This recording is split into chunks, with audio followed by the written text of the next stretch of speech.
So when I was first asked to do the show, I thought about what would be the best starting point, given that there's 3 spaces and the spaces are not sequential. You have to sort of move outside of each space to enter the other. So that gave me an opportunity to think about each space separately. I really felt that the warehouse was key for making a piece of work that I'd wanted to make for many years. And then with the upstairs gallery, I really wanted to kind of pivot the work around 2 pre-existing works. So those works are Hangouts, which is a large kind of platform-based sculpture that has an assemblage of objects on it, which are almost like kind of strays from individual artworks I've made.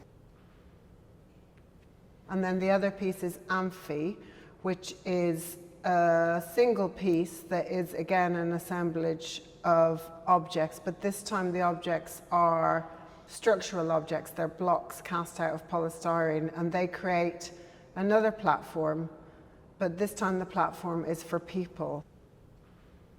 The work provides 2 hangouts, I guess, one for sculpture and one for its audience. So that was something key to me. And then thinking about the downstairs gallery, I felt that was the kind of more recklessly unknown gallery, and it would just have to take what came to it. There's a real kind of multitude of materiality in the exhibition, and that is kind of what interests me day to day in the studio, working with things that I have to hand and sort of animating them to manifest what I feel as an artist I need to see. I've worked a lot in tapestry and with woven objects, but with the rebar and the rubber, in a way, it's like approaching the idea of weaving and tapestry, but using materials that are not made for that. And then you achieve a totally different outcome by creating that sense of both knowing and unknowing. When you look at the piece, hopefully it allows you to engage with it in a much more questioning way. Making objects that aren't of particular size, but then adding them together, stacking, folding, or linking, you know, those actions mean that in a way you can work from quite a small base to sort of create a more expanded sculpture. So you can see that in the piece Pilgrim, where individual pieces have been sort of added together to create effectively a much larger sculpture. So it's allowed me to use the ceramic in a way that is similar to perhaps other materials. But then with the smaller pieces, there's something different with them because they are complete pieces that are the size that is dictated, in that you can't really fire anything that won't fit in your kiln. I don't have a very big kiln. But then that size is quite interesting because it's a scale that's quite difficult for me to work with, but then it also has a scale that relates really directly to both the hand and the head, which are the primary sites of making. This is why artists, I guess, are constantly drawn to clay as well, is there's always that sense of touch within the artworks. So for me, I've kind of allowed that sense of touch to be quite present in those works. So with the piece The Grit, and it's a totally new piece, but it's actually a form I've been drawing for many years, which is the sort of covered object. I suppose what interests me is at what point the object disappears from the covering.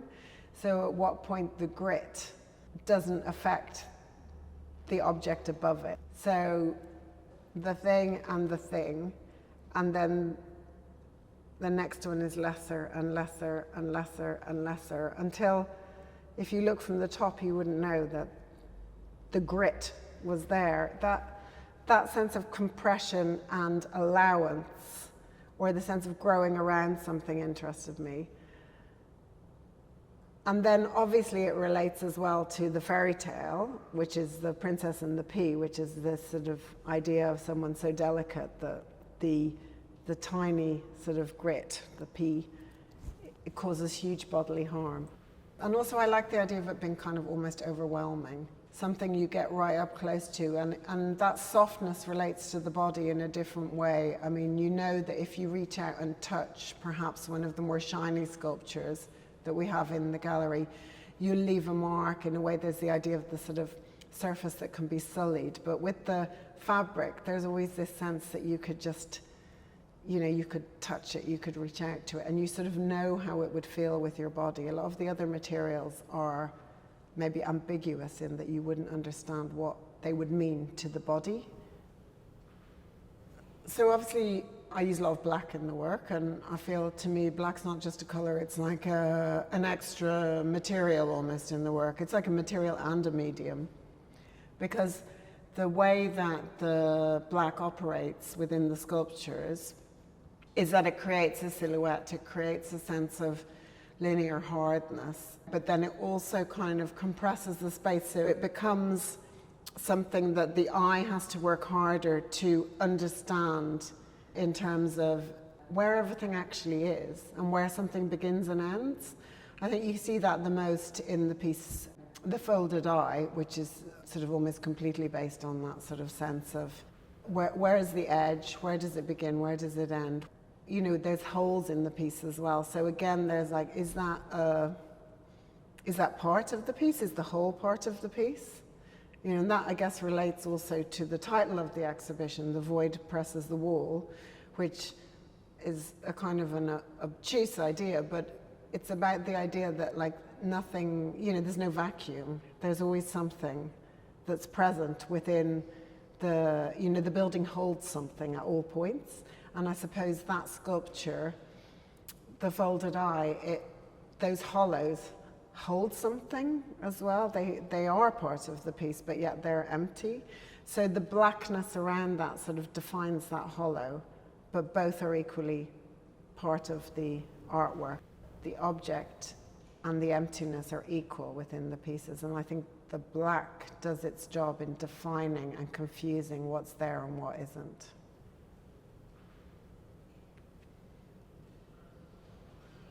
In thinking about the warehouse space, I was really clear that I wanted to do something that was more active in there and wasn't just about placing objects in the room. So in 2020, I was commissioned to make a playground in Becontree. I was really interested in working with local boys in particular to make something at that site, but it wasn't possible at the time. But when I was asked to do this exhibition, I felt that this could be a great opportunity to make this happen. I wanted to make a film with boys in particular, and ideally local people who knew the artwork or playground, which it really is, and to make a film which was really about them being in their own environment and how they would, I suppose, play physically, interact, create conflict, no conflict, and to allow that to happen.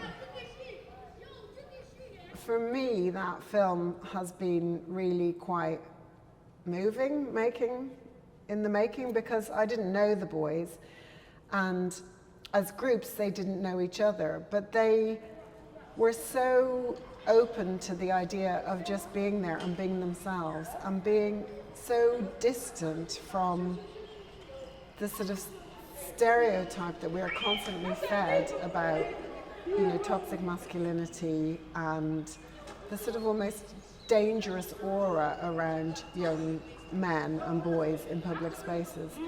But then also, which is amazing, and this was, I guess, the sculptural side of it, I really wanted there to be this sense of what happens if you have people doing different things at different times around a fixed structure, and how you look then at that when it's presented almost the same size. So your eye, how it travels around the piece, where your attention is, because things are happening at different points.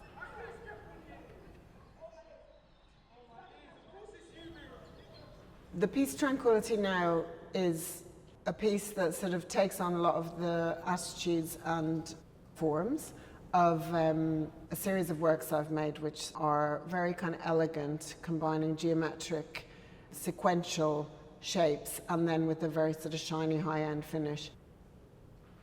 They're very sort of poised and pristine, and I was really interested in maybe bringing a disruption into this, but then I also wanted the disruption to still have that sense of crispness. So I decided that I would put a shiny rubber over the piece and allow the rubber to travel down the piece with it using its own momentum and viscosity. So it clings to the surface and then drips, clings and drips, clings and drips. Initially, when you start pouring the rubber, there's a sense that you may have some control over it, but as you increase and as the rubber hardens and continues to move or doesn't move, you realize that there's really very little control.